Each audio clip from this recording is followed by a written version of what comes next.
ஷீட்க்கு வந்து வரணும். ஸோ அதுக்கு வந்து கொஞ்சம் டிலே ஆகும். So better use cotton cloth.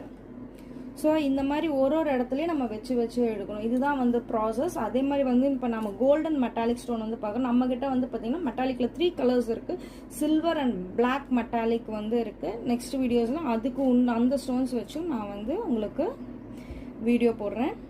So அவ்வளோதான். இது ரொம்ப சிம்பிள். ஆனால் கரெக்டாக ப்ராப்பரான ஹீட் வச்சு போடணும். யார் வேணாலும் அயன் பாக்ஸ் யூஸ் பண்ண தெரியுன்ற யார் வேணாலுமே வந்து இந்த ஒர்க் வந்து ஈஸியாக செய்யலாம். இது வந்து ரொம்ப சூப்பரான பிஸ்னஸ். இது நீங்கள் ஒரு டெய்லர் ஷாப் வச்சுருக்கீங்க, இல்லை பொட்டிக்ஸ் வச்சுருக்கீங்க, இல்லை ஆரி ஒர்க் பண்ணுறீங்க, இல்லை சாரீ டிசைனிங் கம் வச்சு ஓட்டிகிட்டு இருக்கீங்களா, கண்டிப்பாக இந்த ஒர்க் வந்து உங்களுக்கு டெஃபினட்டாக வந்து யூஸ்ஃபுல்லாக இருக்கும் ஃப்ரெண்ட்ஸ்.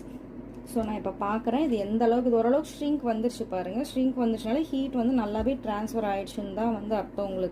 உங்களுக்கு ரொம்ப ஸ்ட்ரிங்ஸ் வரல, ஸ்டோன்ஸ் ட்ரான்ஸ்ஃபர் ஆகிடுச்சுன்னா செகண்ட் டைம் வந்து யூஸ் பண்ணலாம் ஸ்டிக்கர் ஷீட். இல்லை அப்படி